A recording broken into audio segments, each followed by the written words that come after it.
हम्म, हम्म, हम्म।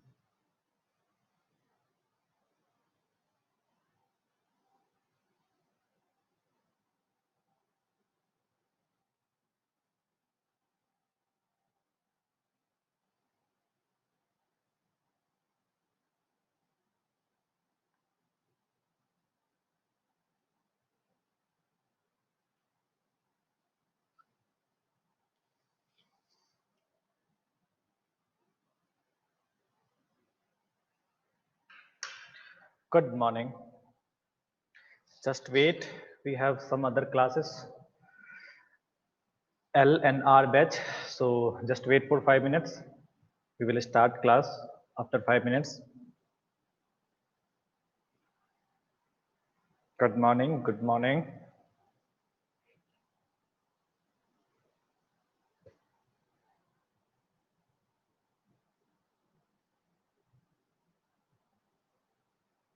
आवाज जा रही है? सभी को आवाज जा रही है? Am I audible to everyone? Please comment yes or no. Am I audible to everyone?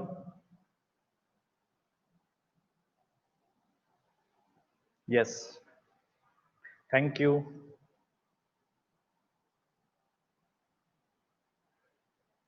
Yes, yes. Thank you. Thank you. Means आवाज जा रही है सभी को? कोई दिक्कत नहीं? बस थोड़ा सा 2 मिनट वेट कर लो। Good morning, good morning.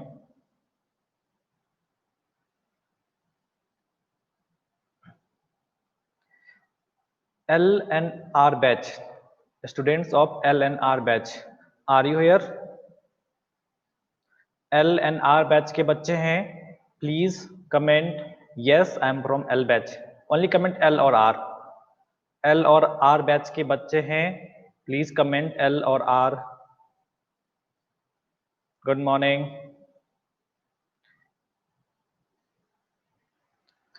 R batch के बच्चे और L बैच के बच्चे अगर ऐड हो रहे हैं तो प्लीज कमेंट L और R. No, what for no?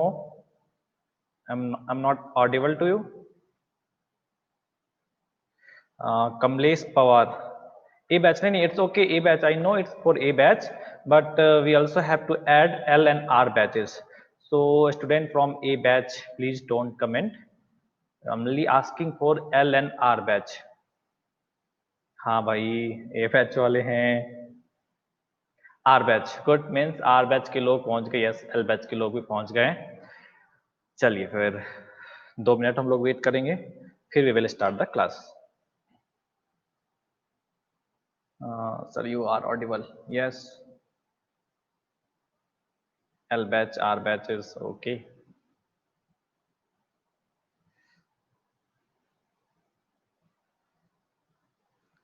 क्या सभी को स्क्रीन विजिबल है?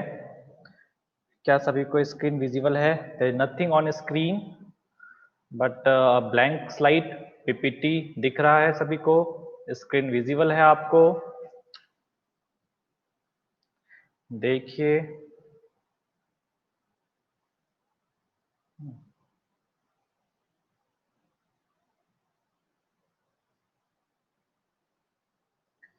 स्क्रीन दिख रहा है? चलिए, गुड मॉर्निंग टू एवरीवन। बाकी तो पहली क्लास है तो थोड़ा मुस्कुराते हुए क्लास चालू करेंगे।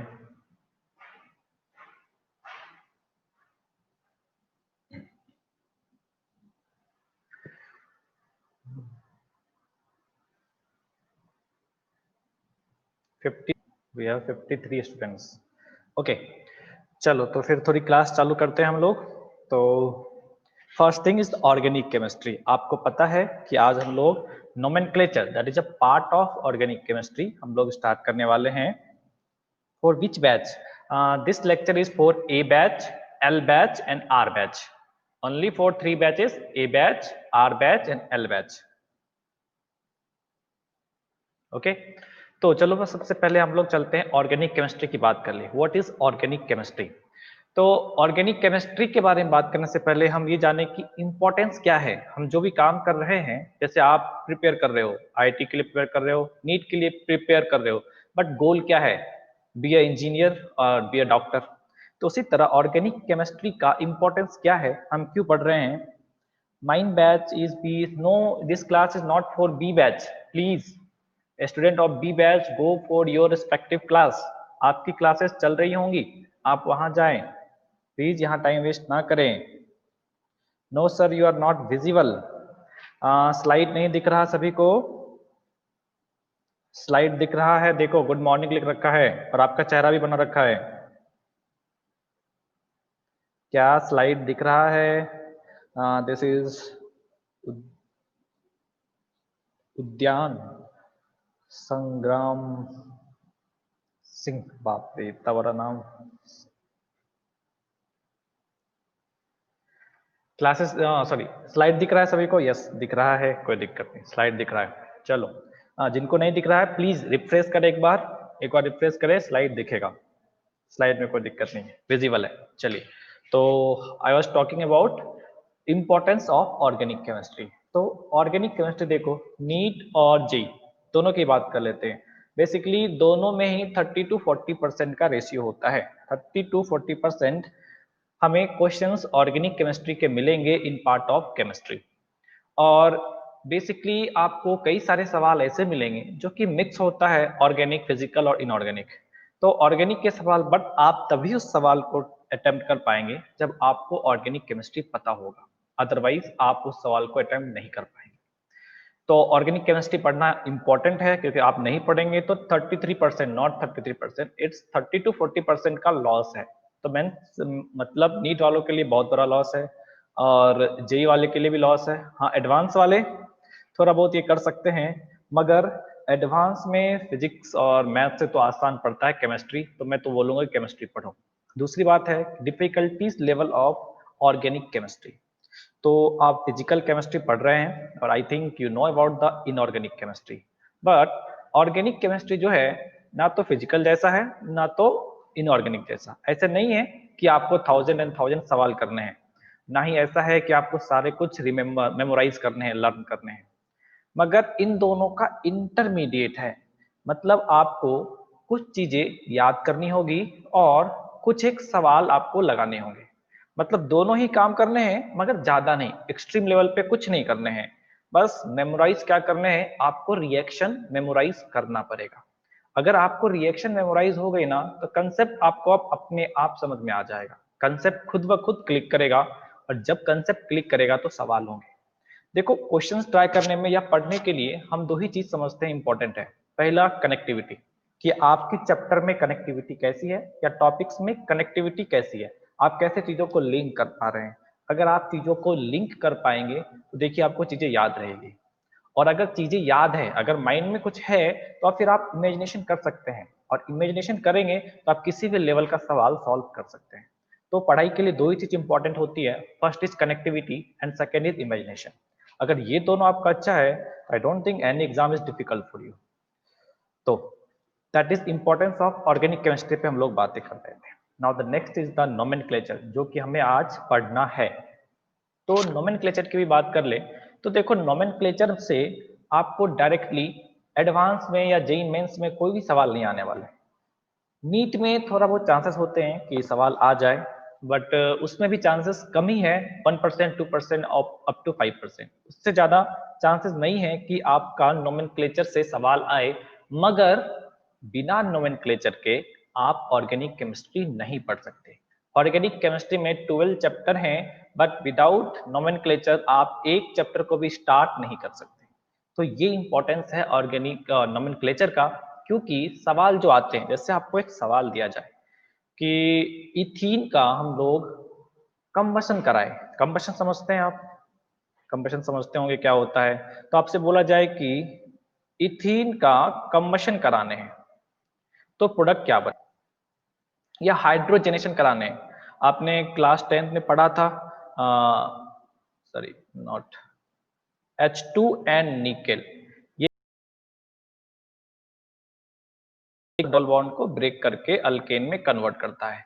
सवाल दिया आपको कि right the product for hydrogenation of ethene. अब हाइड्रोजनेशन ऑफ इथीन आपको पता है कि आपको क्या करने हैं, डबल बॉन्ड को ब्रेक करके सैचुरेटेड में कन्वर्ट करना है. but you don't know what is ethene. तो that is importance of nomenclature. आपको नाम पता होगा तभी आप सवाल कर पाएंगे. तो इथीन बेसिकली क्या होता है, काफी बच्चों को आता होगा, CH2 double bond CH2, that is ethene. इसका हाइड्रोजनेशन कराएंगे H2 एंड निकेल के साथ, एवं टेम्परेचर दिया हो तो that will form CH3 and CH3, that is ethane. Clear है? तो ये इंपॉर्टेंस है नोमेनक्लेचर का, इसलिए नोमेनक्लेचर पढ़ना जरूरी है. क्लियर है यहां तक? तो और कुछ विशेष तो है नहीं बताने लायक. तो तुम लोग के कुछ ऐसे हैं सवाल हैं तो you can ask, then after I will start the class.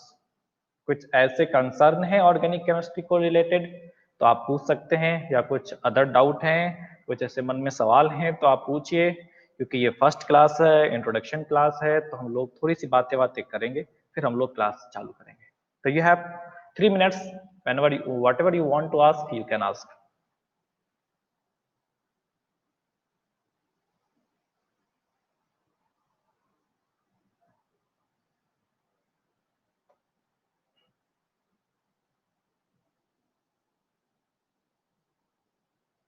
Okay, means you don't have any questions.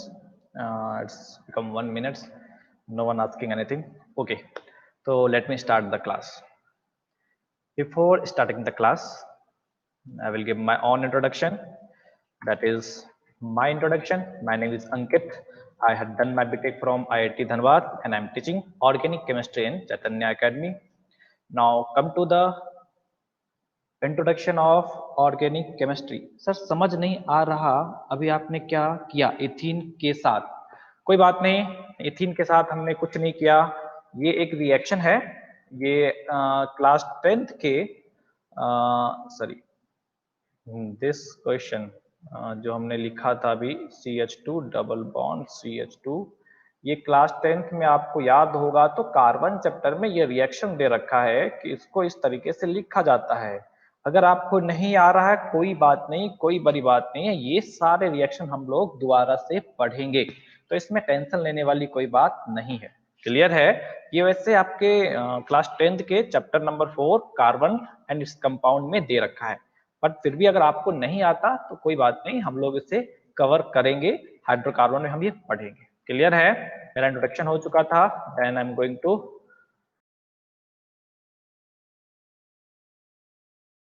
Chemistry. Now come to the introduction of organic chemistry. तो देखो, सबसे पहले बार डेफिनेशन पढ़ो, क्या दे रखा है. Formally defined as the branch of science concerned with the substance derived from the living things. मतलब क्या कह रहा है, सबसे पहले ऑर्गेनिक केमिस्ट्री समझने से पहले हमें ये जानना पड़ेगा what is organic compound. Organic compounds क्या होते हैं, आपको ये समझना पड़ेगा. तो organic compounds are the compound which are derive from living things.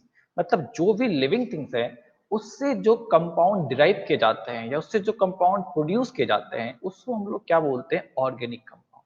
And study of that compound which is derive from living things are called organic chemistry. मतलब organic chemistry क्या होगी, it is the branch of science which deal with or in which we study about the compounds which is obtained from or derived from living things. Clear है? Living things से मिलने वाले substance product को की study को ही हम लोग क्या बोलते हैं, ऑर्गेनिक केमिस्ट्री बोलते थे. है नहीं, बोलते थे. स्लाइटली चेंज होगा इसमें आगे. ऐसा स्टार्टिंग टाइम में कहा जाता था.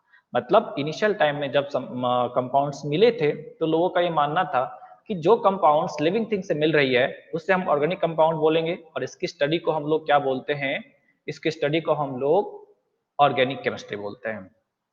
तो लोगों ने पूछा कि no voice sir, sir you are not audible. Okay okay okay, will you please refresh again. I am not audible to everyone. I am not audible. Am I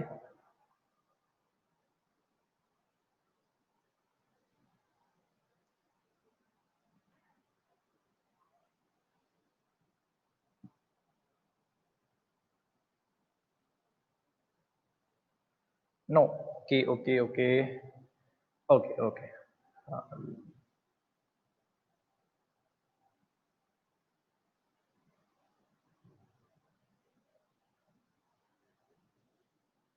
Audible. Many are saying you are audible, you are audible. Okay, okay. Those जिनको मेरी आवाज नहीं आ रही है, please आप refresh करें, refresh करें. जिनको भी मेरी आवाज नहीं आ रही, प्लीज वो रिफ्रेश करें. आपको आवाज आएगी. प्लीज रिफ्रेश करें, आवाज आएगी. चलो चलो चलो, मैं I am audible. Okay, thank you. तो लोगों का ये डाउट था कि ऑर्गेनिक कंपाउंड्स बनते कैसे हैं. तो कुछ लोगों ने कहा देखो, ऑर्गेनिक कंपाउंड्स लिविंग थिंग में ही बनते हैं. और लिविंग थिंग में ही क्यों बनते हैं? Because living thing contain a vital force. मतलब वाइटल फोर्स थ्योरी आप यहाँ देख सकते हैं. यहाँ पे अवेलेबल है, that is vital force theory. See, vital force theory. तो क्या बोला, वाइटल फोर्स थ्योरी क्या था? साइंटिस्ट ने ये कहा, साइंटिस्ट ने ये कहा कि देखो, ऑर्गेनिक कंपाउंड्स जो हैं उसको हम ना आर्टिफिशियली नहीं बना सकते, मीन्स लेबोरेटरी में नहीं बना सकते. ये ऑर्गेनिक कंपाउंड में ही बनता है, मतलब ये लिविंग थिंग्स में ही बनता है, क्योंकि इसके लिए एक हिडन फोर्स रिस्पॉन्सिबल है. जैसे लिविंग एंड नॉन लिविंग के बीच में क्या होता है, बोलते कि एक आत्मा है. लिविंग थिंग्स में क्या है? आत्मा है. We call that it is a hidden force. कोई एक ऐसा हिडन फोर्स है. ऑब्वियसली नोट करना है, बट वेट, मैं इसको एक्सप्लेन करता हूं फिर नोट करेंगे. मैं इसको एक्सप्लेन करता हूं फिर नोट करेंगे. नोट करने लायक जो भी चीजें हैं वो स्क्रीन पे अवेलेबल रहेंगी, है ना. चलिए, मैं पहले इस स्लाइड को एक्सप्लेन करता हूं, then you will note it. Okay okay. Obviously introduction भी नोट करना है. 2 लाइन का है बेटा, नोट करने में क्या जाता है, कर ही सकते हो. हाँ, एक सेकेंड, पहले मैं इस स्लाइड को खत्म कर लूं. तो क्या बोला वाइटल फोर्स थ्योरी? तो क्या बोला वाइटल फोर्स थ्योरी में कि जो ऑर्गेनिक कंपाउंड्स हैं इसके प्रिपरेशन के लिए ये एक वाइटल, एक हिडन फोर्स के थ्रू ही बनता है. जैसे बताया कि लिविंग एंड नॉन लिविंग के बीच क्या है, आत्मा की बात करते हैं. वी कॉल दैट कि एक कोई भी हिडन फोर्स है वर्ल्ड में जो कि सभी चीजों को रेगुलेट कर रहा है. उसी तरह साइंटिस्ट का कहना था कि ऑर्गेनिक कंपाउंड के लिए भी एक वाइटल फोर्स है या हिडन फोर्स है which is responsible for the preparation of organic compound या जनरेशन ऑफ ऑर्गेनिक कंपाउंड. मतलब ऑर्गेनिक कंपाउंड किससे कौन बनाता है? मतलब भगवान बनाते हैं. भगवान इज द वाइटल फोर्स और हिडन फोर्स. क्लियर है? That is hidden force theory. क्या था hidden force theory? That the organic substance could not originated from could only originated from living things, mean a force is responsible for the manufacturing and preparation of organic compound. Clear है कि organic compound के preparation के लिए क्या important? एक vital force responsible है organic compound के preparation के लिए. क्लियर है ये चीज? तो लोगों ने मान लिया कि हाँ, ये बात सही है कि ऑर्गेनिक कंपाउंड को हम बना नहीं सकते लेबोरेटरी में. ये कौन बनाता है? एक वाइटल फोर्स है जो कि ऑर्गेनिक कंपाउंड के प्रिपरेशन के लिए रिस्पॉन्सिबल है. तो लोगों ने ये बात मान लिया और फिर सभी लोगों ने ऑर्गेनिक मॉलिक्यूल्स की स्टडी चालू की. तो उन्होंने स्टडी किया मॉलिक्यूल्स का, मॉलिक्यूल्स को प्रिपेयर करने का ट्राई नहीं किया. तो उसी टाइम एक स्वीडिश साइंटिस्ट आते हैं, वूलर करके एक स्वीडिश साइंटिस्ट आते हैं. वो क्या कर रहे थे? Ammonium cyanide, NH4CN, ammonium cyanide को वो हिट कर रहे थे. तो ammonium cyanide is inorganic compound. Laboratory में वो हिट कर रहे थे, and during heating he get a compound which has structure like this. तो इस टाइप का एक कंपाउंड प्रिपेयर हो गया. तो उन्होंने जब इस कंपाउंड की प्रॉपर्टीज की स्टडी की तो उन्होंने ये पाया कि दिस इज यूरिया. यूरिया क्या होता है? Which is found in urine, and urine is the product of living things. किससे ऑब्टेन किया जाता है? Living things. It's mean urea is organic compound. But vital force theory क्या कह रही थी? वाइटल फोर्स थ्योरी ये कह रहा था कि ऑर्गेनिक कंपाउंड को हम आर्टिफिशियली या लेबोरेटरी में नहीं बना सकते. इसको कौन बना सकता है? सिर्फ भगवान बना सकते हैं. मगर यहाँ तो ये कंपाउंड बन गया. अब तो दो ही चीज हो सकता है, या तो जिसने बनाया इसे वो भगवान हो जाए, या नहीं तो ऑर्गेनिक कंपाउंड लेबोरेटरी में बन सकते हैं. तो लोगों ने दोनों ही थियरी पे ध्यान दिया. Sir, voice is not Audible. Again the problem for voice. Am I audible? Rest people please comment. Am I not audible to everyone? Am I not audible to everyone?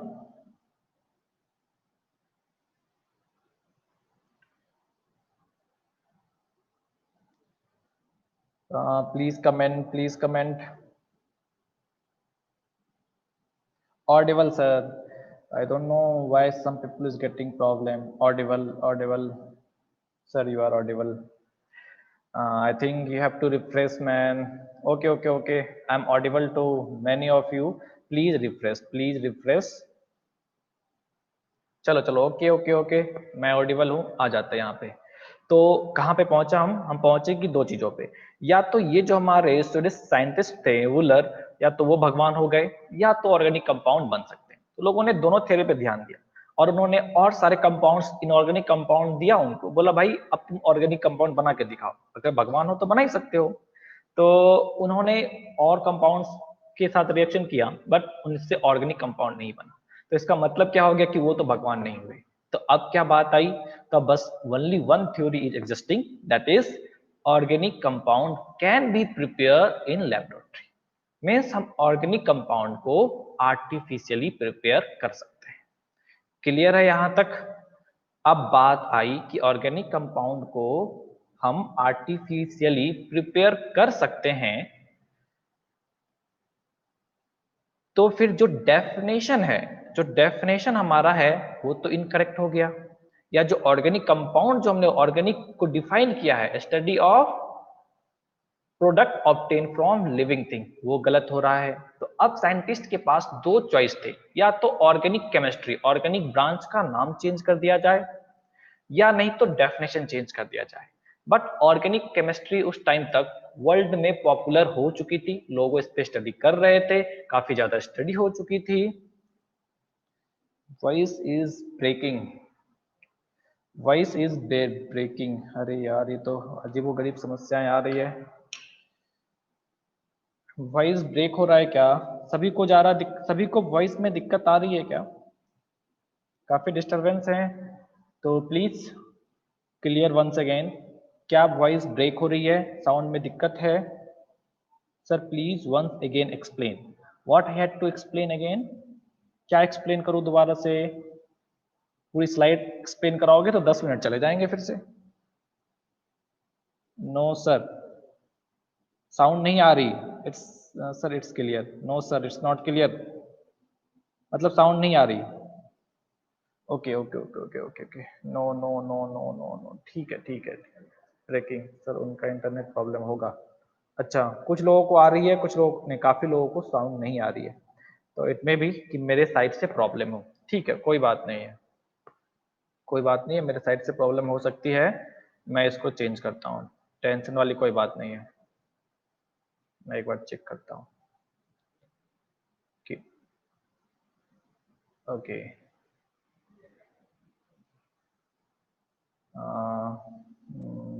No problem, कुछ लोग बता रहे हैं no problem. अरे मतलब आ रही है, voice आ रही है, इट्स क्लियर। अरे मैं ही नहीं समझ पा रहा हूँ समस्या क्या है। आ रही है, आ रही है, साउंड आ रही है सभी को, स्क्रीन दिख रहा है सभी को, ऑडिबल, ऑडिबल, मतलब प्रॉब्लम नहीं है। हाँ आ रही है सर, यू आर ऑडिबल। बच्चे भी परेशान हो जाएंगे। एंड इन देयर कनेक्टिविटी, हाँ हो सकता है कि जिन लोगों को दिक्कत हो रही है उनकी कनेक्टिविटी में कुछ दिक्कत आ रहा हो, क्योंकि आधे लोगों को आ रही है। हाँ समय नहीं है, यस आ रही है, करेक्ट करेक्ट करेक्ट, आ रही है, कोई बात नहीं, आ रही है, समय नहीं है, बात तो सही है। मैं एक स्क्रीन रिकॉर्डर डाल देता हूँ, ताकि अगर क्लासेस मिस भी होंगी तो हमारी क्लास रिकॉर्ड हो जाएगी, कोई बात नहीं। ओके।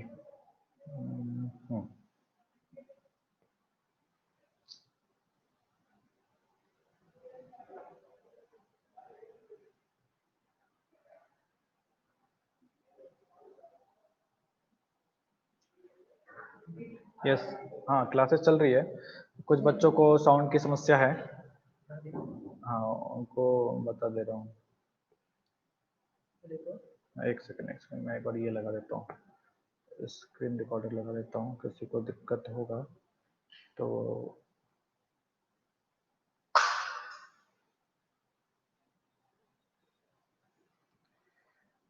पीपीटी, ओके, पीपीटी में अगर मैं ये कर रहा हूँ तो ठीक है। ओके, स्लाइड शो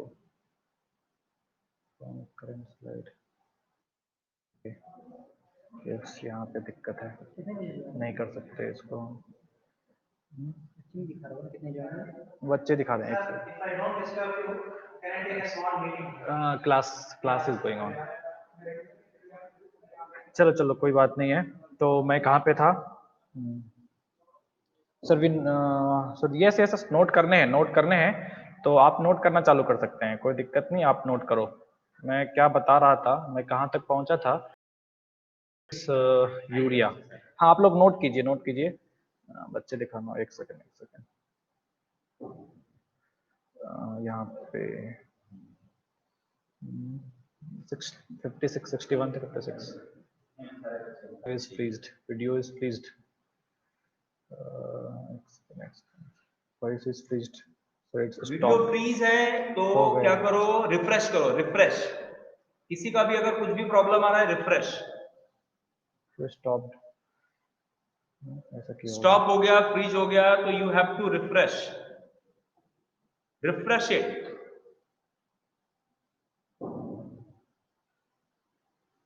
बच्चों रिफ्रेश करो, बोलो रिफ्रेश करें आप, दिक्कत आ रही है देखो, रिफ्रेश करो। लेक्चर स्टॉप हो गया, मीडिया प्लेबैक है, विजुअल रिफ्रेश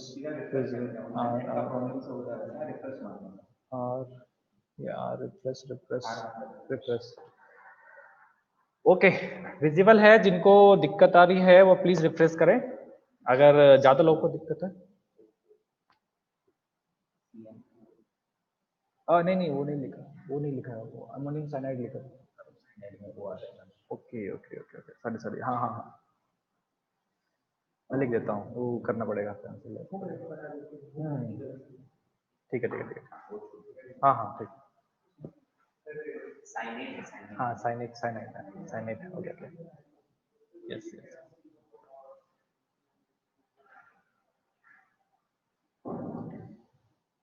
डन चलो लिख के हो गया। आइए एक सेकेंड।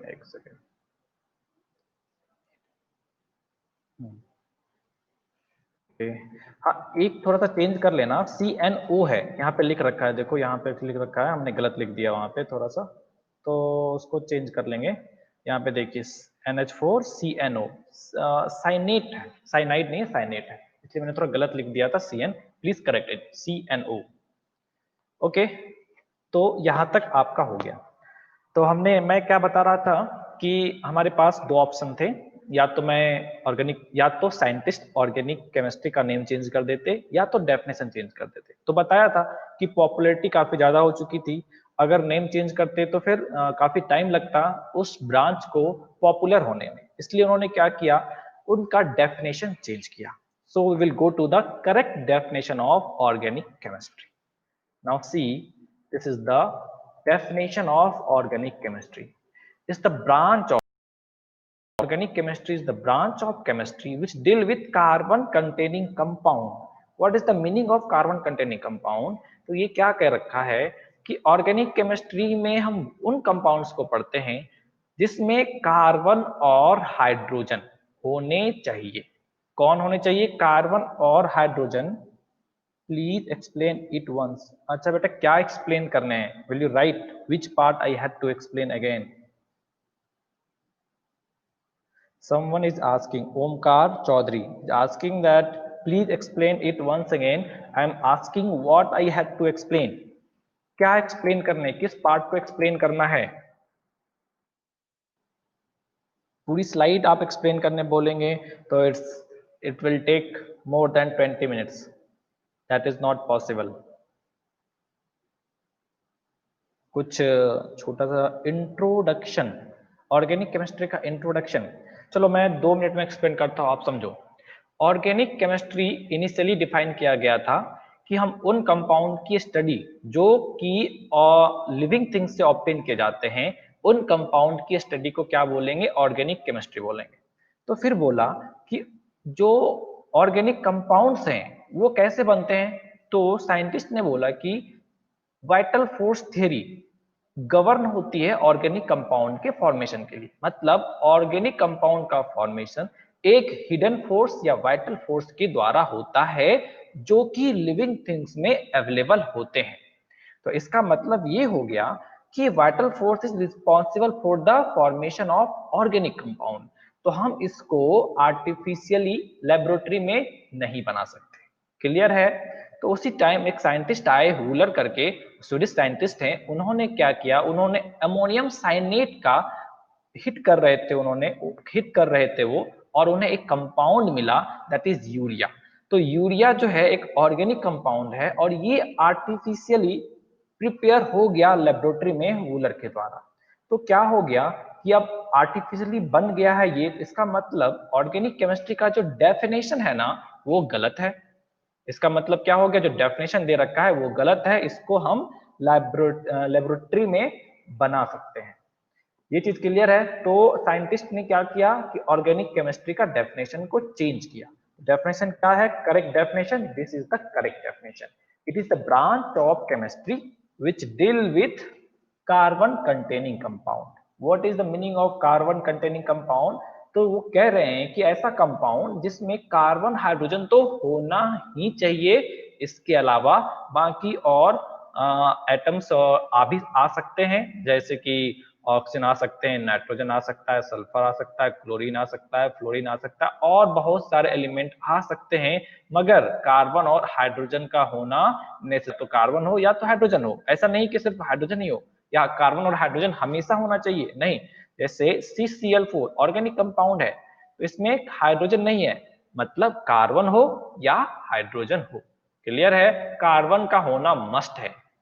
ये चीज समझ गए? बिना कार्बन के हम कंपाउंड को ऑर्गेनिक कंपाउंड नहीं कह सकते। Ammonium Cu cyanate, cyanate CYNATE, cyanate CYNATE, CYNATE, साइनाइट।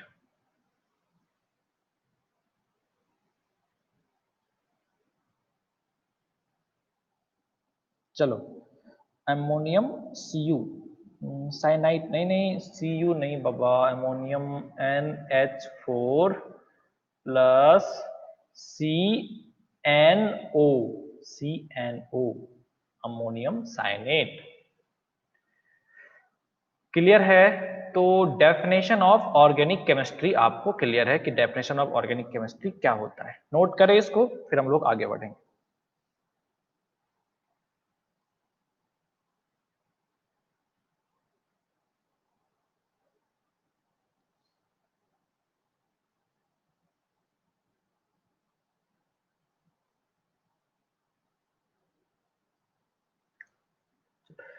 ये एग्जाम्पल लिखने की आवश्यकता नहीं है, ये आप नहीं भी लिखेंगे तो चलेगा, इसका कोई यूज नहीं, ये तो बस देखने के लिए एक फोटो लगा रखा है और कुछ नहीं।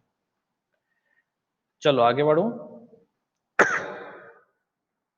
चलिए, अब आते हैं उन पार्ट्स पे जो आपने ऑलरेडी पढ़ रखा है।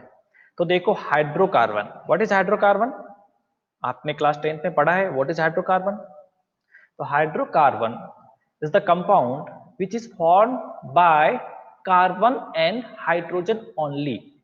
मतलब जिस मॉलिक्यूल्स में सिर्फ कार्बन और हाइड्रोजन हो उसी को हम लोग क्या बोलते हैं? हाइड्रोकार्बन बोलते हैं ना बाबा। CO2 carbonate is not an organic compound. CO2 कुछ एक्सेप्शन है, जैसे कार्बोनेट हो गया, CO2 हो गया, derivatives of carbonate Na2CO3, these are not organic compound. क्यों नहीं है?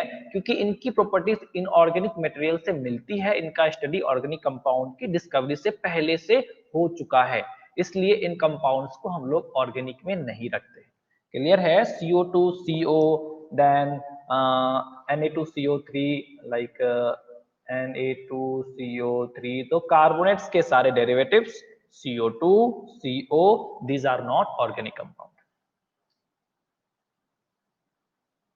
कुछ एक्सेप्शन है जो कि ऑर्गेनिक कंपाउंड में इंक्लूड नहीं किया गया है। क्यों नहीं किया गया है? कि उसकी इनकी प्रॉपर्टीज इनऑर्गेनिक केमिस्ट्री में ज्यादा सुटेबल है, ज्यादा फिट होती है, इसलिए इनकी स्टडी इनऑर्गेनिक में होती है। Which compound is in slide? Which compound in slide, अभी नोमेनक्लेचर पढ़ेंगे तो आप इसका नेम कर सकते हैं कि ये कौन सा कंपाउंड है। बेसिकली इट इज, क्या है ये, अमीनो एसिड। ये एक अमीनो एसिड है, बट अभी आपको इसके नेम पे नहीं जाने, मैंने बोला कि ये इंपॉर्टेंट नहीं है लिखना, आप नहीं लिखेंगे तो चलेगा, बट अगर पूछ लिया है that is an amino acid. चलो हाइड्रोकार्बन की बात कर लेते हैं। तो हाइड्रोकार्बन क्या बताया, ठीक है मैं आगे बढ़ूं या अभी भी कुछ डाउट बचे हैं?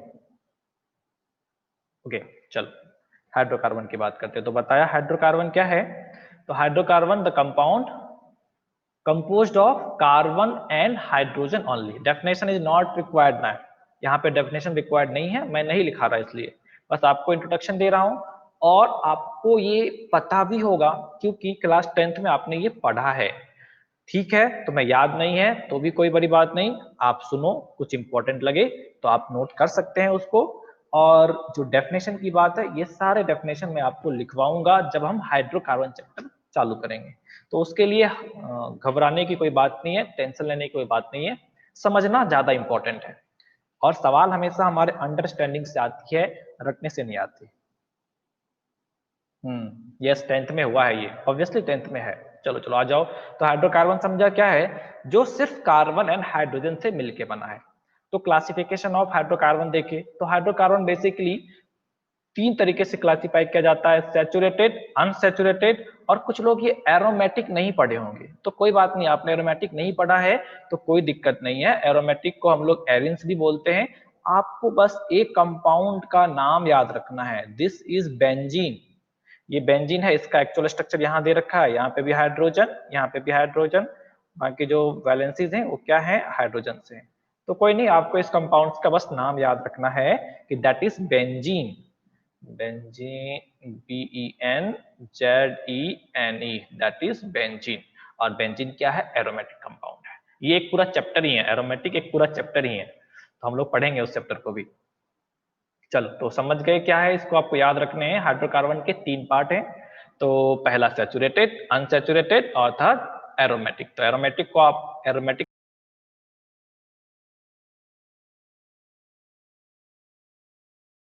कि ऐसे मॉलिक्यूल्स जिसमें सिर्फ सिंगल बॉन्ड अवेलेबल है, C6H6, yes C6H6 is the benzene, correct है, फॉर्मूला करेक्ट है।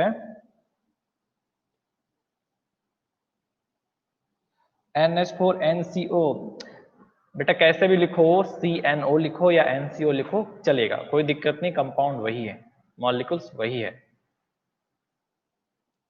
हाँ C6H6 दैट इज बेंजीन का फॉर्मूला है।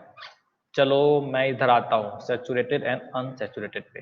तो सैचुरेटेड क्या बताया, जहां पे सिर्फ सिंगल बॉन्ड अवेलेबल हो, कार्बन कार्बन के बीच सिंगल बॉन्ड अवेलेबल हो, उसे हम लोग क्या बोलते हैं, saturated.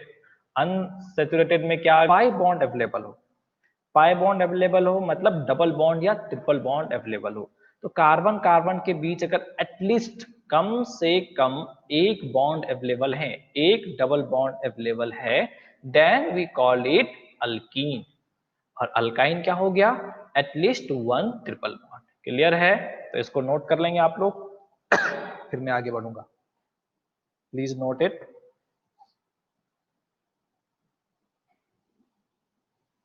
what explain about Na2CO3?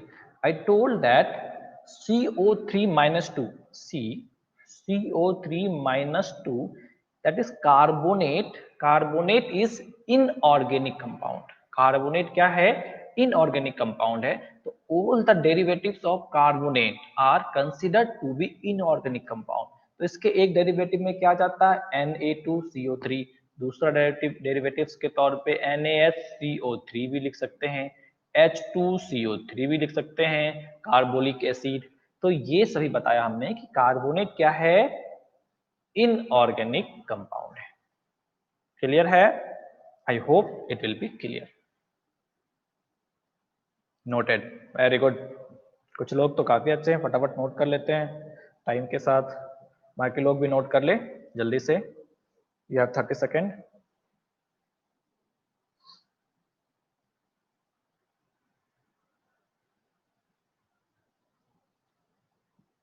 Note, very good.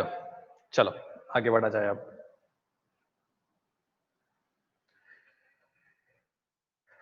Now अब क्या है, ऑर्गेनिक केमिस्ट्री में नोमेनक्लेचर स्टार्ट करने से पहले हमें कुछ चीजें आनी चाहिए, तो हम उन सभी चीजों को डिस्कशन कर लेते हैं पहले।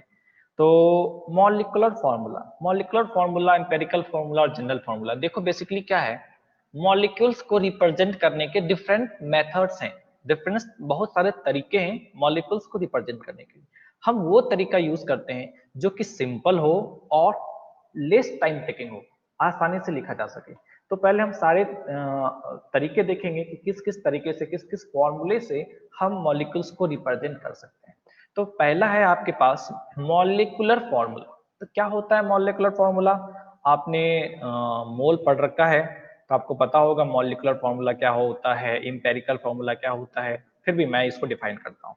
It give information about the total number of atom present in a molecules. जैसे बात करूं मैं ग्लूकोज की, तो क्या होता है formula? C6H12O6, that is the formula of glucose. हाँ, learn in mole concept, very good.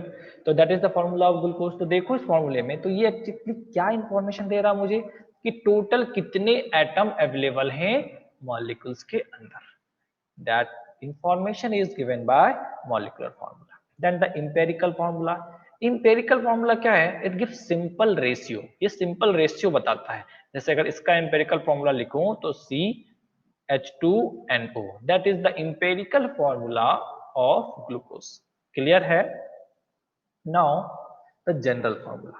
General formula की बात करते हैं। जनरल वर्ड ही जैसे यूज किया है जनरल, मतलब ये जनरलाइज्ड है, मतलब बहुत सारे चीजों पे, मतलब एक सुटेबल, एक कैटेगरी पे अप्लीकेबल है। तो ये मतलब ये ऐसे फॉर्मूले हैं जो एक कंप्लीट फैमिली को रिप्रेजेंट करता है। मॉलिक्यूल्स के एक कंप्लीट फैमिली को रिप्रेजेंट करने वाले फॉर्मूले को हम लोग क्या बोलते हैं? जनरल फॉर्मूला बोलते हैं। जैसे कि हमारा अल्कीन है और अल्काइन है। आप देख सकते हैं अल्केन के लिए जो जनरल फॉर्मूला होता है दैट इज CnH2n+2। आपने क्लास 10th में पढ़ा है। तो अगर मैं इस फॉर्मूले की बात करूं तो n कुड बी 1 2 3 कुछ भी हो सकता है, but it will start from 1। तो अगर मैं इस यहाँ पे n की वैल्यू 1 रखता हूं, अगर n की वैल्यू 1 रखता हूं तो ये क्या फॉर्मूला देगा? CH4। n की वैल्यू 2 रखूं तो इट विल गिव C2H6। इसी तरीके से बढ़ता चलेगा। तो क्या हो गया? This is general formula for alkane. उसी तरह अल्कीन के लिए फॉर्मूला लिखोगे तो क्या हो जाएगा? यहाँ पे C और H क्या आ जा रहा है यहाँ पे? अच्छा, अल्कीन में एक चीज देखें, क्या हम अल्कीन में 1 रख सकते हैं क्या? 1 रखने के बाद CH2, क्या ये किसी मॉलिक्यूल्स को रिप्रेजेंट कर सकता है क्या? नहीं कर सकता, क्योंकि कार्बन की वैलेंसी क्या है? 4 है और हमने देखा 2 ही हाइड्रोजन है, तो बच्चे 2 वैलेंसी, तो जस्टिफाइड नहीं है। इसलिए अल्कीन में जो n है दैट स्टार्ट फ्रॉम 2 और अल्काइन में भी जो n है दैट स्टार्ट फ्रॉम 2। तो अल्कीन का ये फॉर्मूला लिखेंगे तो क्या होगा? n की वैल्यू 2 रखा तो C2H4। क्या होगा C2H4? इसका मतलब यहाँ पे देखो दो कार्बन और 4 हाइड्रोजन। इसी तरह आगे बढ़ सकते हैं। अगर मैं लिखूं तो C3H6 भी लिख सकते हैं और आप आगे बढ़ते हुए बाकी फॉर्मूला लिख सकते हैं। उसी तरह अल्काइन की बात करूं तो अल्काइन C2H2। C2H2 का मतलब क्या हो गया? एसिटिलीन। एसिटिलीन मतलब दिस। करेक्ट है? यहाँ पे फॉर्मूला देख सकते हैं, 2 कार्बन है और 2 हाइड्रोजन है। तो दैट इज जनरल फॉर्मूला। इसी तरह से बाकी सारे फंक्शनल ग्रुप के साथ भी हम फॉर्मूला डिफाइन करते हैं। अल्कोहल के साथ कर सकते हैं, अमाइन के साथ कर सकते हैं, मगर दैट इज नॉट रिक्वायर्ड, बहुत लेस यूज है। यूज किसके लिए है? हाइड्रोकार्बन के लिए यूज है, अल्केन अल्किन अल्काइन के लिए यूज है। क्योंकि मोल कंसेप्ट में कभी कभी सवाल ऐसे आ जाते हैं जहां पे आपको n की वैल्यू डिसाइड करनी पड़ती है। तो n की वैल्यू तभी डिसाइड करोगे ना जब आपको मॉलिक्यूलर फॉर्मूला पता हो, अदरवाइज आप डिसाइड नहीं कर सकते।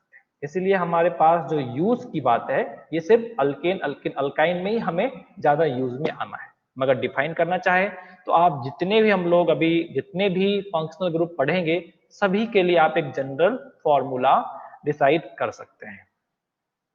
क्लियर है? तो नोट करें इस स्लाइड को, फिर हम लोग आगे बढ़ेंगे।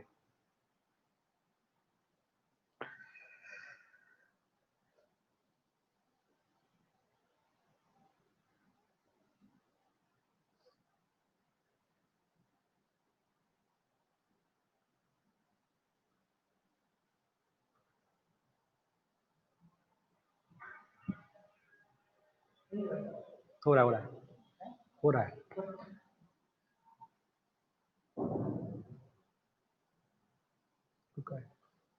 नोटेड। चलो नेक्स्ट पे चलते हैं। बचे 3 फॉर्मूला पढ़ लिया। Fourth is the structural formula. Structural formula क्या होता है? स्ट्रक्चरल फॉर्मूला में हम सभी एटम को उसके बॉन्ड के साथ रिप्रेजेंट करते हैं। जैसे ये देखो कि ये जो मॉलिक्यूल्स है हमारा, दैट इज अल्केन 1 2 3 4 5। तो अगर जनरल फॉर्मूला से लिखता मैं C5 और H कितना होना चाहिए? 12 होना चाहिए। काउंट करो 1 2 3 4 5 6 7 8 9 10 11 12 दे रखा है। तो that is it's molecular formula. और ये क्या हो गया उसका? Structural formula. तो स्ट्रक्चरल फॉर्मूला में हम लोग क्या करते हैं? मॉलिक्यूल्स को उसके बॉन्ड के साथ रिप्रेजेंट करते हैं, सारे एटम को उसके बॉन्ड के साथ रिप्रेजेंट करते हैं। जैसे कि अभी आपने देखा था NH2 C double bond O NH2।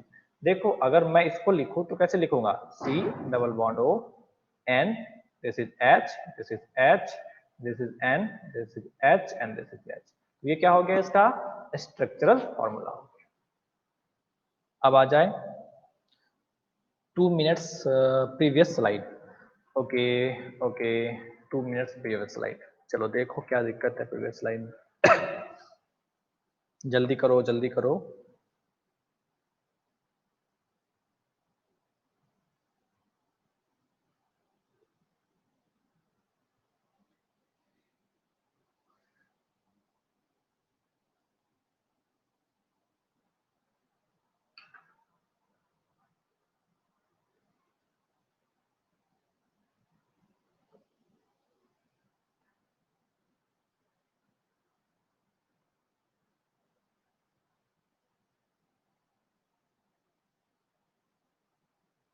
Done sir, okay.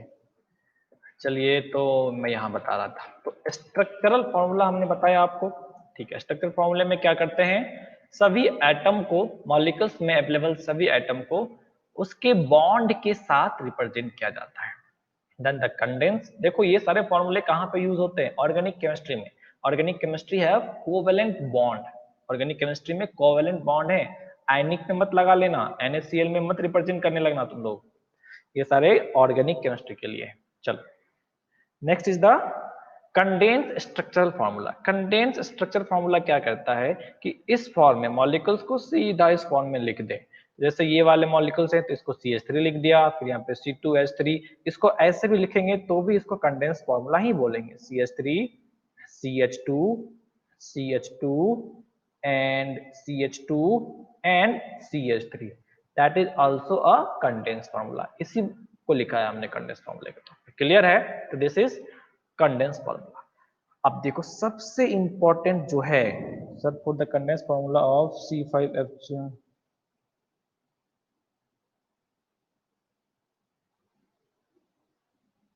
नहीं समझा sir. For condensed formula of C5H12, this is the condense formula of C5H12। Directly लिखा दैट इज मॉलिक्यूलर फॉर्मूला।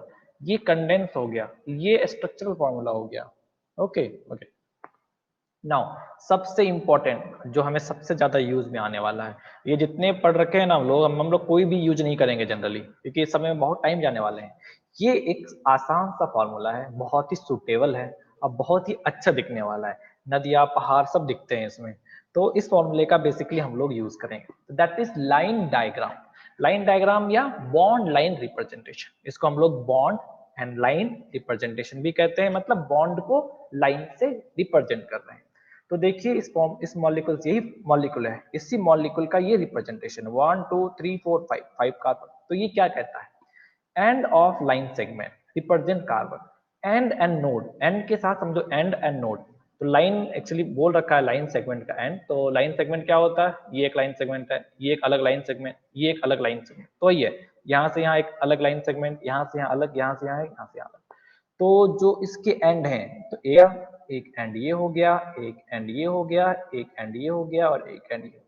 तो ये एंड क्या हो गए हमारे? These ends are carbon.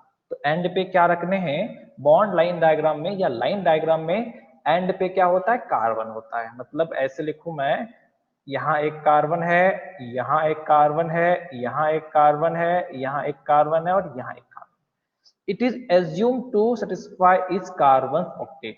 मतलब क्या बोल रखा है यहाँ पे, जो वैलेंसी कार्बन की विजिबल नहीं है, all those valencies are satisfied by hydrogen।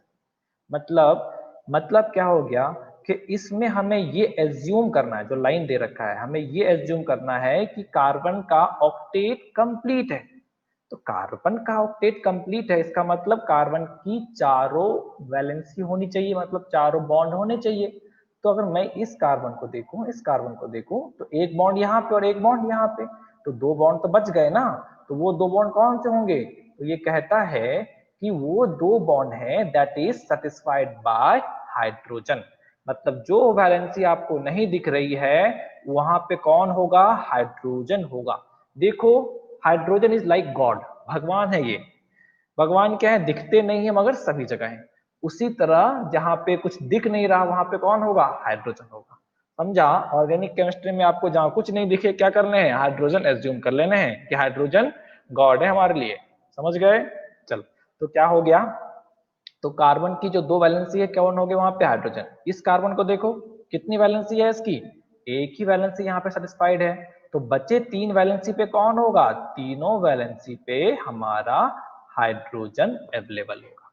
यहाँ पे भी बताओ कौन होंगे? हाइड्रोजन। यहाँ पे भी हाइड्रोजन, यहाँ पे भी हाइड्रोजन, यहाँ पे भी हाइड्रोजन, यहाँ पे भी हाइड्रोजन, यहाँ पे भी हाइड्रोजन और यहाँ पे भी हाइड्रोजन। क्लियर है?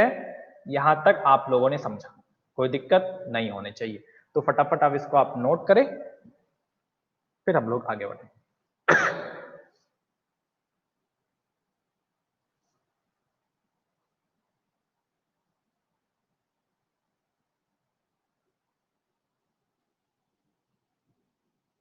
हाँ, जिसका कोई नहीं होगा उसका हाइड्रोजन होगा। बिल्कुल सही बात है, जिसका कोई नहीं होगा उसका कौन होगा? हाइड्रोजन होगा।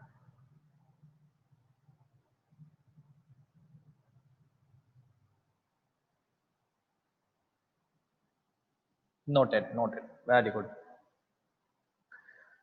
चलो, तो अब ना एक चीज मैं देता हूं आपको, ये बताने हैं इस मॉलिक्यूल्स में। देखो यहाँ पे दिख रहा होगा, स्ट्रक्चर दिख रहा होगा। आपको ये बताना है कि इसमें कितने कार्बन हैं। पहला, first question is number of carbon and second is number of hydrogen. फटाफट कमेंट करो।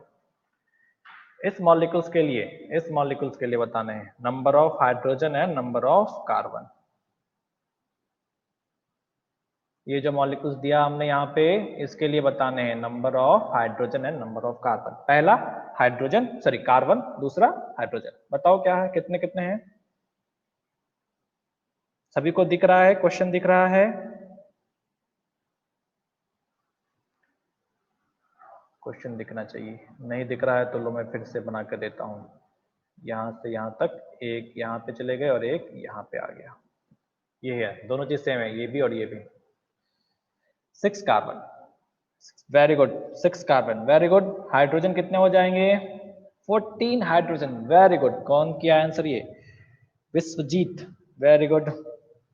14 हाइड्रोजन, बहुत अच्छे। 12 हाइड्रोजन किसने किया? मानसी, गलत है। 12 हाइड्रोजन बेटा नहीं है, आप चेक करेंगे 12 हाइड्रोजन नहीं है, 14। देखो देखो, चलो ठीक है, सही बताए तुम लोग। यहाँ पे देखो, अगर अब मैं काउंट करता हूँ, हाइड्रोजन काउंट करता हूँ, तो कार्बन एक, यहाँ पे कार्बन, यहाँ पे कार्बन, यहाँ पे कार्बन, यहाँ पे कार्बन, यहाँ पे एक और यहाँ पे एक। कार्बन 1 2 3 4 5 6, 6 कार्बन करेक्ट है। इसका आंसर हो गया। काउंट करने, इस कार्बन की एक वैलेंसी यहाँ है तो बची तीन वैलेंसी क्या होगी? हाइड्रोजन। यहाँ भी तीन वैलेंसी हाइड्रोजन, यहाँ भी तीन वैलेंसी हाइड्रोजन, यहाँ भी तीन वैलेंसी हाइड्रोजन। यहाँ पे देखो, एक दो तीन, कार्बन की तीन वैलेंसी हो रखी है तो एक वैलेंसी क्या होगा? हाइड्रोजन। और इसी तरह यहाँ भी एक वैलेंसी क्या होगा? हाइड्रोजन। तीन तीन 6, तीन 9, तीन 12, 12 2 14, मीन्स 14। कितने आ गए? 14, करेक्ट है। जितने लोगों ने दिया है सही जवाब, वेरी गुड। और जिन्होंने सही जवाब नहीं दिया, कोई बात नहीं, अगली बार हम सही हो जाएंगे। करेक्ट है, यहां तक सभी लोग समझ गए? देन हम लोग नेक्स्ट स्लाइड पे चलते हैं। Next is the degree of carbon. What is the degree of carbon? देखो degree of carbon is defined for sp3 hybridized carbon. अब बात यह है कि व्हाट इज sp3 हाइब्रिडाइज, कितने लोगों को formula also can we find through formula also? Yes, we can find through formula ना। अरे उसका, अरे देखो सवाल क्या पूछ लिए तुम लोग, इसका तो आप मॉलिक्यूलर फॉर्मूला लिख ही सकते हो ना, ऑब्वियसली है ना, C6 और H14 तो लिख तो इससे भी आ जाएगा ना। चलो आ गया आ गया।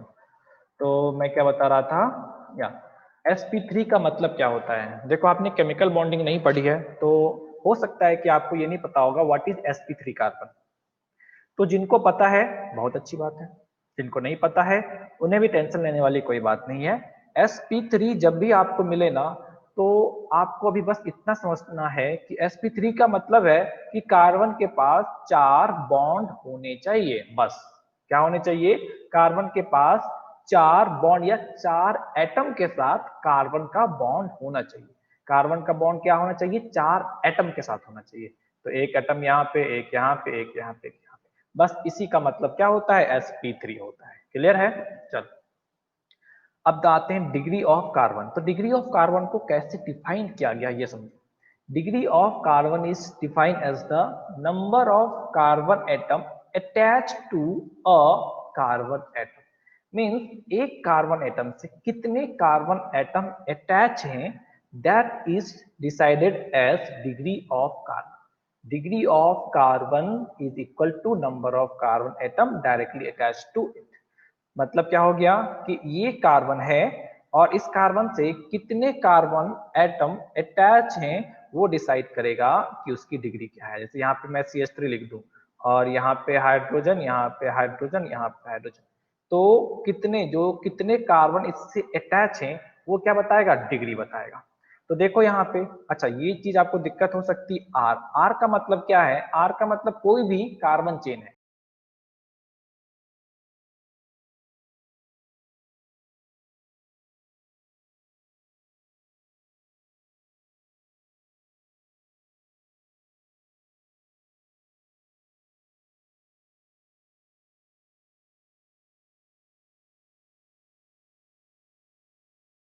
sp3 this is hybridisation. आपने नहीं पढ़ा है, जिन लोगों ने नहीं पढ़ा है उससे कोई दिक्कत, कोई बात नहीं। जिन्होंने पढ़ रखा है अच्छी बात है, नहीं पढ़ा है तो भी कोई दिक्कत नहीं है। sp3 का सीधा सा मतलब आपके लिए अभी ये है कि एक कार्बन एटम को 4 एटम से अटैच होना चाहिए, तो क्या होगा? वो sp3 कार्बन होगा। क्लियर है? sp3 कार्बन का मतलब है कि कार्बन एटम, sp3 कार्बन का मतलब है कि कार्बन एटम 4 एटम से अटैच होने चाहिए। जैसे कि मैंने ये बताया कि ये कार्बन एटम 1 2 3 4 4 हाइड्रोजन से अटैच है, इसीलिए इसको हम लोग क्या बोलते हैं? sp3 कार्बन बोलते हैं। बस इतना सा याद रखने हैं। केमिकल बॉन्डिंग पढ़ोगे तो तुम मुझे बताओगे सर क्या होता है sp3 sp2। ये समझ गया? आई होप आप लोगों ने ये समझा होगा। नॉट अंडरस्टैंड, कोई बात नहीं, not understand, I am explaining everything again. तो डिग्री ऑफ कार्बन की बात कर रहे हैं, तो sp3 कार्बन आपने समझा होगा। क्लियर है? sp3 आई थिंक समझा होगा। p3 क्या है? P3 क्या है? अरे ये आप पढ़ेंगे पढ़ेंगे जब आप चलेंगे ना केमिकल बॉन्डिंग में, आप पढ़ेंगे। अभी पीरियोडिक टेबल नहीं पढ़ा ना, पीरियोडिक टेबल पढ़ोगे ना। अच्छा एटॉमिक स्ट्रक्चर तो पढ़ रखा होगा ना, तो एटॉमिक स्ट्रक्चर में आपने पढ़ा होगा कि s ऑर्बिटल होता है, p ऑर्बिटल होता है, तो वही p ऑर्बिटल है यहाँ पे। अगर एटॉमिक स्ट्रक्चर भी नहीं पढ़ा है तो भी टेंशन वाली कोई बात नहीं है, इसका अभी कोई यूज नहीं है। बस हमें इतना याद रखना है कि कार्बन के पास 4 बॉन्ड है तो उसको हम लोग क्या बोलेंगे? sp3 कार्बन बोलेंगे, बस और कुछ नहीं। अब क्लियर है? अब क्लियर है Sanika? Is it clear? Okay, yes sir clear है। चलो अब दूसरी चीज मैं बता रहा था, that is Sakshi. Sakshi Dilip Sindhe. Okay, Sakshi का दिक्कत है कि सर कुछ समझ में नहीं आया। ठीक है ठीक है, मैं सब चीज बताता हूँ फिर से। तो ये तो हमारा क्लियर हुआ। दूसरा आते हैं degree of carbon. Degree of carbon में हमने बोला कि डिग्री ऑफ कार्बन हम डिसाइड करते हैं कि एक कार्बन एटम, जैसे ये कार्बन एटम है, ये कितने कार्बन से अटैच है। तो मैं देखो यहाँ पे एक कार्बन से अटैच है तो इसकी डिग्री क्या होगी? 1 होगी। तो डिग्री ऑफ कार्बन का मतलब क्या हो गया कि एक कार्बन कितने कार्बन से अटैच है, that is degree of carbon. अब आप समझे होंगे डिग्री का मतलब क्या होता है। Orbital, okay okay okay, orbital, हाँ हाँ बिल्कुल बिल्कुल।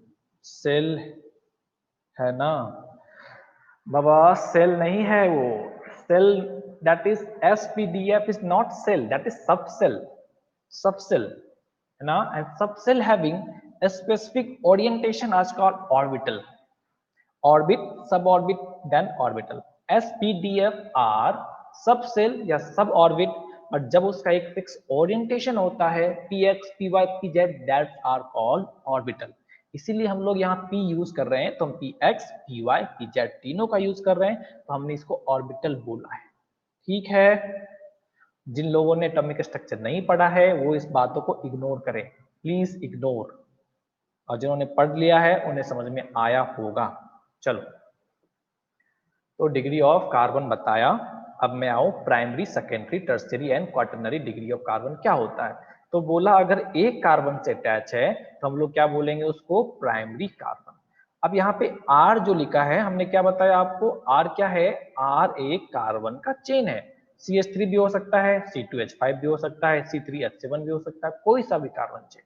क्लियर है, तो ठीक है, आपने यहाँ कार्बन चेन मत लिखना, आपने इसको यहाँ पे CH3 लिखो। आर की जगह पे आप सिर्फ CH3 लिखे, आर नहीं लिखेंगे आप लोग, नोट जब करेंगे CH3 लिखें, इसलिए मैं सभी जगह CH3 लिख रहा हूं।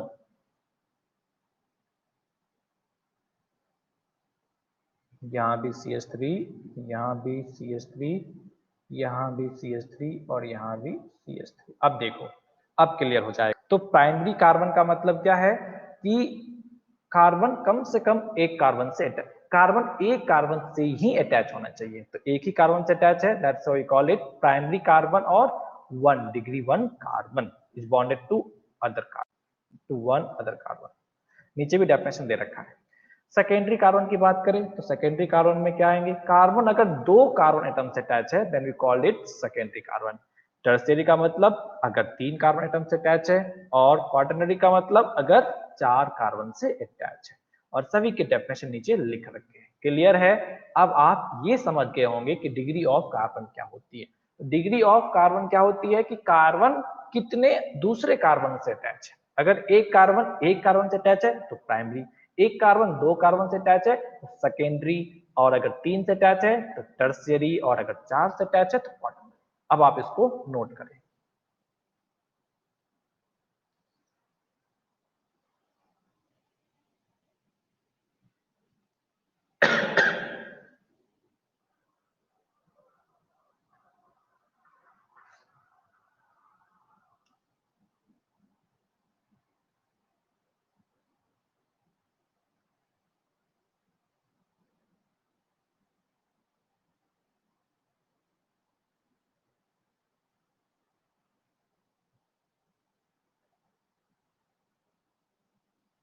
यस नोटेड, बाकी लोग भी करें।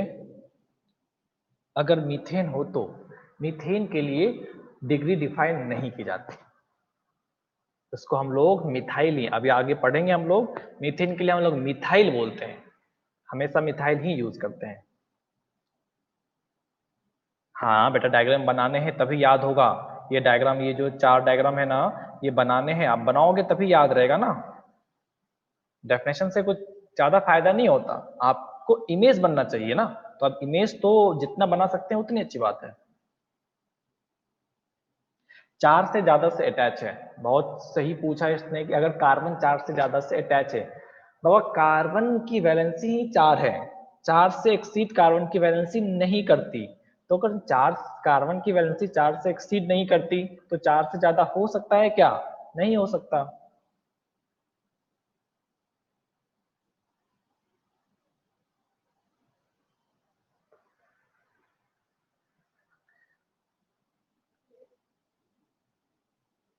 Very good Veena, very good, सही बताया इसने, कार्बन की वैलेंसी ही चार है तो चार से ज्यादा अटैच ही नहीं हो सकता। Very good.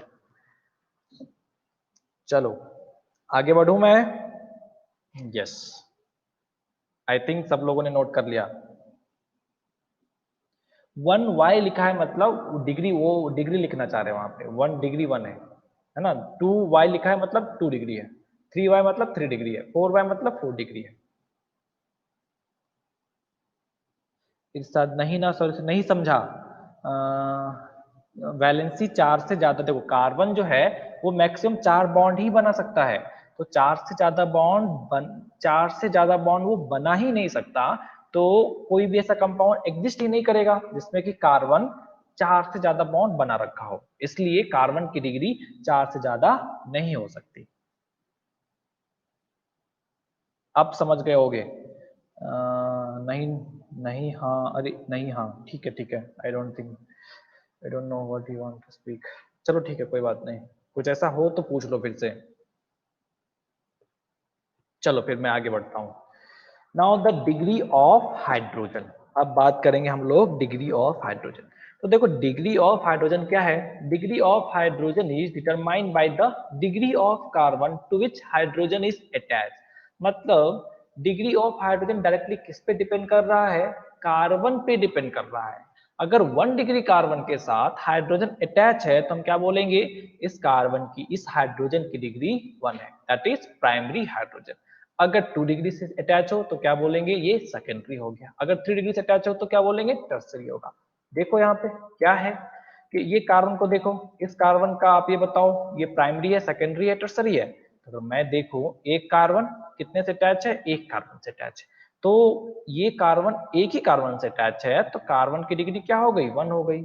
तो जितने भी हाइड्रोजन इस 1 डिग्री कार्बन से अटैच होंगे उसकी डिग्री क्या होगी, 1 होगी। Those are called primary hydrogen.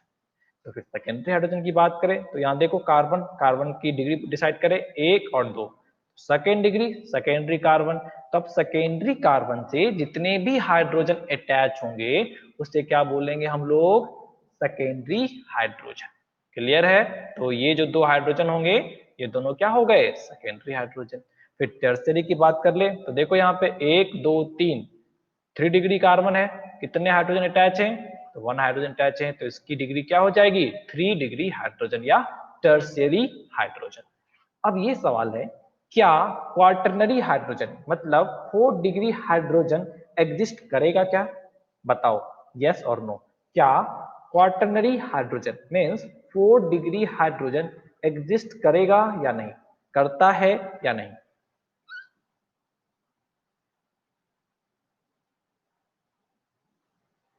क्या हाइड्रोजन की डिग्री 4 हो सकती है या नहीं, नहीं हो सकता। वेरी गुड, नहीं हो सकता, बहुत अच्छा बताया आप लोगों ने।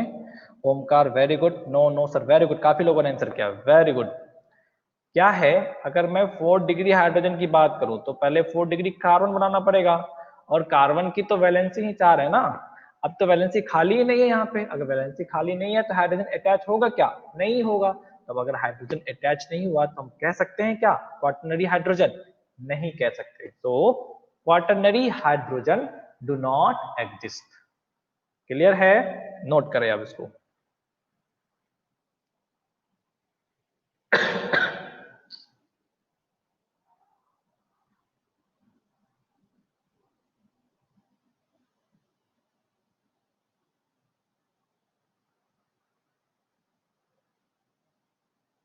जल्दी से नोट कर लो, एकदम थोड़ा सा ही है ये। Noted, very good. बढ़े जाए, आगे बढ़ा जाए। Yes note. चलिए नेक्स्ट इज होमोलोगस सीरीज। आपने होमोलोगस सीरीज भी पढ़ा होगा क्लास 10th में, और कई बार बच्चे आपस में पूछते हैं बताओ ये होमोलोगस है या नहीं है, कि 10th में it is a difficult things, homologous series a difficult thing for class 10th, but in 11th and 12th ये हमारे लिए एकदम नॉट इम्पोर्टेंट टाइप का हो जाता है। इतना आसान समझते हैं हम इसे कि इससे कभी कोई सवाल आज तक पूछा ही नहीं गया है, बट स्टिल आपको आना चाहिए, आपने पढ़ा होगा। तो मैं इसको फिर से एक और डिस्कशन कर देता हूँ कि होमोलोगस सीरीज होता क्या है। बेसिकली क्लास 10th में ही है ये, 11th 12th में इसके बारे में कुछ डिस्कशन नहीं है, बट स्टिल हम लोग थोड़ा डिस्कशन कर लेंगे। व्हाट इज होमोलोगस सीरीज, तो देखिए definition. A homologous series is a family of compounds with same general formula, same functional group, and similar chemical properties, but differ to one another by integral multiple of CH2 or 14 atomic mass unit. क्या कह रहा है ये कि homologous series जो है वो उन फैमिली ऑफ कंपाउंड्स के लिए एप्लीकेबल होता है जिनमें फंक्शनल ग्रुप सेम है। व्हाट इज फंक्शनल ग्रुप, हम अभी आगे पढ़ेंगे। उनका क्या होना चाहिए, फंक्शनल ग्रुप सेम होने चाहिए। उसका जनरल फॉर्मूला क्या होना चाहिए, सेम होना चाहिए। अगर फंक्शनल ग्रुप और जनरल फॉर्मूला सेम हो जाता है तो केमिकल प्रॉपर्टीज क्या हो जाती है, सेम हो जाती है। क्लियर है? तो इसका मतलब क्या है कि केमिकल प्रॉपर्टीज सेम होनी चाहिए, बट वो एक दूसरे से डिफर कैसे करेंगे, by integral multiple of CH2 and 14 mass unit.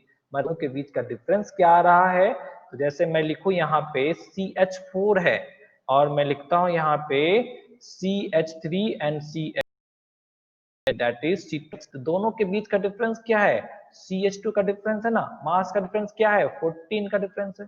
यहीं पे अगर मैं लिखता हूं यहाँ पे C3H8, अभी देखो इन दोनों का डिफरेंस कितना है, 2 मल्टीप्लाई बाय CH2, कितने हो जाएंगे, C2 एंड H4 का डिफरेंस आ जाएगा यहाँ पे। इन दोनों के बीच में CH2 का, मतलब 14 मास यूनिट या CH2 का इंटीग्रल मल्टीपल का डिफरेंस हो तो क्या बोलेंगे हम लोग, उसको होमोलोगस सीरीज बोलेंगे। बात समझा? होमोलोगस सीरीज के लिए क्या इंपॉर्टेंट है, पहली बात सबसे इंपॉर्टेंट चीज कि फंक्शनल ग्रुप सेम होने चाहिए, तो यहाँ पे कोई भी फंक्शनल ग्रुप नहीं है। दूसरी बात क्या बोला, जनरल फॉर्मूला सेम होना चाहिए, तो जनरल फॉर्मूला सभी अल्केन है, जनरल फॉर्मूला क्या हो गया, सेम हो गया। तो ये दोनों सेम है तो केमिकल प्रॉपर्टीज क्या आ जाएगी हमारी, सेम आ जाएगी। देन डिफरेंस क्या होना चाहिए, CH2 का इंटीग्रल डिफरेंस होना चाहिए या 14 मास यूनिट का डिफरेंस होना चाहिए। क्लियर है, ये चीज समझा? चलो इसके कुछ कैरेक्टर के बारे में देख ले। कैरेक्टर क्या कहता है, all the members of series can be represented by the same general formula. बताया अभी हमने आपको, each member of series differ from the member before or after it by CH2 CH2 functional group। so CH2 as a functional group लिख दिया यहाँ पे, but CH2 are not used as a functional group। ठीक है, आप इसको नहीं लिखेंगे, इसको नहीं लिखेंगे, गलती से लिखा गया ये वाला। ठीक है, CH2 differ by CH2, just right up to CH2 और 14 AMU। क्लियर है, 14 AMU CH2 के लिए ही है। इसके मीनिंग को समझो, ये 14 AMU इसका मतलब नहीं कुछ भी ऐड कर देंगे, नाइट्रोजन को ऐड कर देंगे, बोलेंगे फंक्शनल ग्रुप ये है। नाइट्रोजन आने के बाद फंक्शनल ग्रुप चेंज हो जाते हैं, इसलिए जो CH ये 14 मास यूनिट है that is used for CH2। Carbon का मास 12 और हाइड्रोजन का मास 1 and 1, तो 14। थर्ड पढ़े, all the member of series possess similar chemical properties. Similar chemical properties तो तभी होगा जब फंक्शनल ग्रुप सेम होंगे, तो यहाँ पे कोई फंक्शनल ग्रुप नहीं है, मतलब सिमिलर टाइप के मॉलिक्यूल्स हैं। अब देखो कुछ डिफरेंसेस भी जनरेट होते हैं, वो क्या है, all the member of series show a gradual change in their physical properties as their molecular mass increases. तो फिजिकल प्रॉपर्टीज आपने पढ़ा होगा क्लास 10th में, क्लास 9th में, कि फिजिकल प्रॉपर्टीज जो है that is basically depends on mass of molecules. Molecules के मास पे डिपेंड करता है उसका फिजिकल प्रॉपर्टीज। वही केमिकल प्रॉपर्टीज की बात करें that depends upon the valency, valency of molecules या इलेक्ट्रॉनिक कॉन्फ़िगरेशन ऑफ एटम, उसके आधार पे हम उसकी रिएक्टिविटी डिसाइड करते हैं। But chemical properties not only depend electronic configuration, ये और भी बहुत चीजों पे डिपेंड करता है कि बॉन्डिंग कैसी है, सराउंडिंग कैसा है, किस टेम्परेचर पे रिएक्शन करा रहे हैं, तो काफी चीजें होती है। मगर इंपॉर्टेंट क्या था हमारे लिए कि फिजिकल प्रॉपर्टीज बेसिकली किस पे डिपेंड करती है, मॉलिक्यूलर मास पे। और केमिकल प्रॉपर्टीज के लिए सबसे इंपॉर्टेंट फैक्टर जो है दैट इज इलेक्ट्रॉनिक कॉन्फ़िगरेशन। तो वही बता रखा है यहाँ पे, in general as the molecular mass increase melting point increase, boiling point increase and density increase. क्या होता है कि जैसे जैसे मास बढ़ता है वैसे वैसे मेल्टिंग पॉइंट इंक्रीज करता है, बॉइलिंग पॉइंट इंक्रीज करता है, और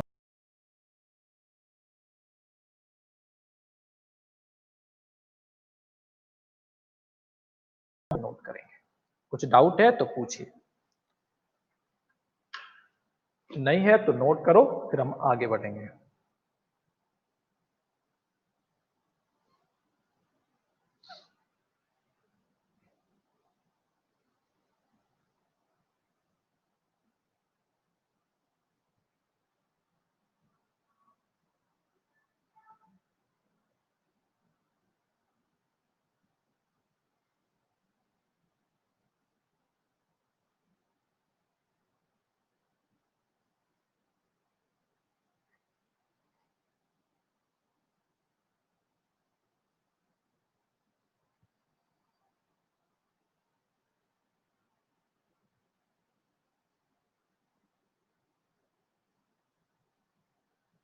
वेरी गुड, सानिका नोटेड।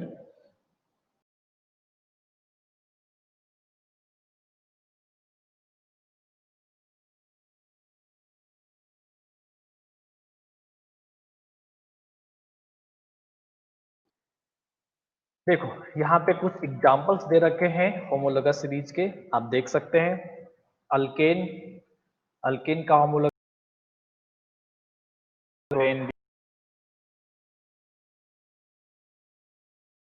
इन दोनों में भी 1CH2, इन दोनों में भी 1CH2। इन दोनों की बात करेंगे तो 2CH2 का आ जाएगा, इन दोनों की बात करेंगे तो 3CH2 का आ जाएगा। क्लियर है, वही डिफरेंस दे रखा है। अल्कीन के केस में देख सकते हैं इन दोनों के बीच भी डिफरेंस कितना है, एक कार्बन और 2 हाइड्रोजन का। यहाँ पे भी देखो अल्कोहल के लिए ये फॉर्मूला होता है, दोनों के बीच डिफरेंस देखो, मैंने बोला था अल्कोहल के लिए भी हम जनरल फॉर्मूला लिख सकते हैं, देखो यहाँ पे लिख रखा है ना, यहाँ भी देख सकते हैं कार्बोजेलिक के लिए हम जनरल फॉर्मूला लिख सकते हैं, है ना, बट ये हमारे ज्यादा यूज के नहीं है। ओके के प्लीज वेट, ओके ओके बेटा, वेट मतलब ये लिखना है क्या, should I wait for on this slide or I wait to that slide? चलो आई थिंक आपने ये लिख लिया होगा, मैं नेक्स्ट स्लाइड पे रहता हूँ। Okay I have to wait, okay I am waiting for 1 minute.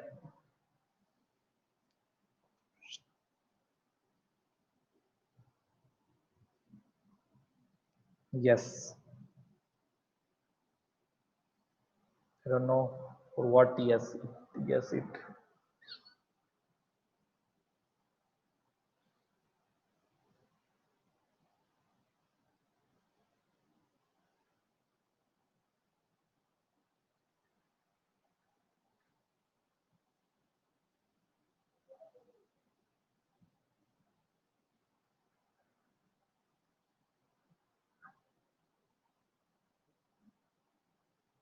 ये वेटिंग लिस्ट कब तक क्लियर होगा,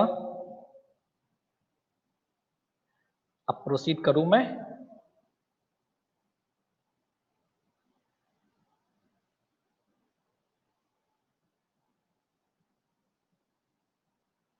okay I think she is saying nothing, it's mean yes I can proceed. चल तो मैं प्रोसीड कर रहा हूँ, यहाँ पे मैं बता रहा हूँ, देखो क्या बता रहा था मैं, होमोलोगस सीरीज के कुछ एग्जांपल्स दे रखे हैं। तो देखो पहले बताया यहाँ पे अल्केन, तो डिफरेंस जितने भी अल्केन फैमिली के मॉलिक्यूल्स हैं सभी के बीच में कितने का डिफरेंस है, CH2 और इंटीग्रल मल्टीपल ऑफ CH2 का डिफरेंस है। तो ये आप एग्जाम्पल के तौर पे चाहें तो लिख सकते हैं, और नहीं भी लिखेंगे तो चलेगा, आपको समझ में आया है। वहीं पे ये अल्कीन के लिए दे रखा है। फिर हमने बताया कि अल्कोहल, देखो हमने बोला था अल्कोहल के लिए कि अल्कोहल में क्या है, अल्कोहल में OH, ये आपके इच्छा पे है, ये नहीं भी लिखेंगे तो चलेगा, ये इतना मैंडेटरी नहीं है, ये बस मैं समझाने के लिए ऐड किया है, तो it is not that much important, है ना। तो आप मन करे तो दोनों में सभी में से एक एक लिख लो, ये दो लिख लो, इसमें भी ये दो लिख लो, इसमें भी ये दो लिख लो, इसमें भी ये दो लिख लो, काफी है। और नहीं भी लिखेंगे तो चलेगा, है ना। Sir is alcohol functional group, yes yes alcohol is a functional group, अभी है आगे, अभी नोमेनक्लेचर चालू करेंगे ना, हम आपको पूरे फंक्शनल ग्रुप का लिस्ट देंगे, हमारे पास 13 फंक्शनल ग्रुप के लिस्ट हैं एक्सक्लूडिंग अल्कीन एंड अल्काइन, हम आपको देंगे, उसके लिए नहीं हड़बड़ाए। ये फंक्शनल ग्रुप जो टर्म है ना, हम अभी जस्ट नेक्स्ट लेक्चर में पढ़ेंगे। आ जाओ जाओ, मैं क्या बता रहा था, अल्कोहल के लिए बता रहा था कि देखो जनरल फॉर्मूला हम अल्कोहल के लिए भी लिख सकते हैं और कार्बोक्सिलिक एसिड के लिए भी लिख सकते हैं, मतलब सभी के लिए लिख सकते हैं। और यहाँ पे अल्कोहल के लिए देखो जो हमारे लिए होमोलोगस सीरीज है, तो फंक्शनल ग्रुप दोनों में सेम है, मॉलिक्यूलर फॉर्मूला दोनों का जनरल फॉर्मूला सेटिस्फाइड है, और डिफरेंस देखा जाए तो यहाँ पे एक कार्बन और यहाँ पे 2 हाइड्रोजन CH2 का ही डिफरेंस है, so we can say these are homologous series. उसी तरह यहाँ भी सेम चीज है, carboxylic carboxylic functional group same हो गए, दोनों के बीच डिफरेंस चेक करूं तो CH2 का ही डिफरेंस है, मतलब ये भी हमारा क्या है, होमोलोगस सीरीज है। ये चीज क्लियर है, तो कितनी को लिखना है तो नोट कर सकते हैं, 1 मिनट का टाइम है, नहीं तो आगे बढ़िए, it is not much important.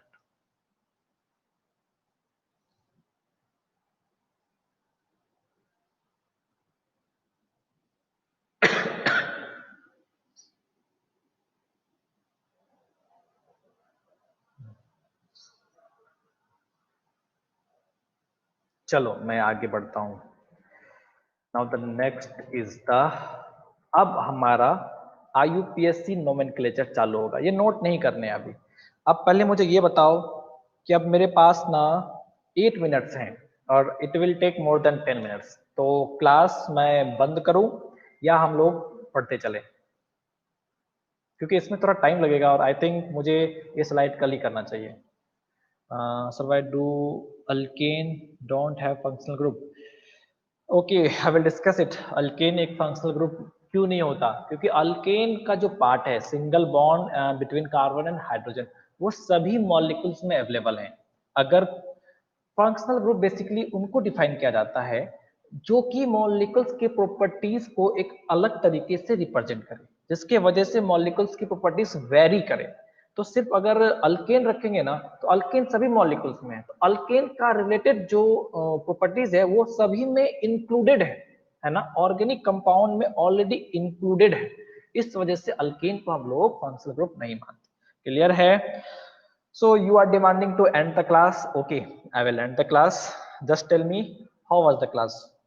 Was it good or not? May I improve something? If I had to improve, I have to improve something, you can comment. Otherwise, I'm going to end the class. Yeah, I think it's good. You can suggest anything if you want any improvement. हाँ, and the class, that is the improvement ना। हाँ, कर देता हूँ बेटा, अभी and he कर रहा हूँ, टेंशन ना लेना।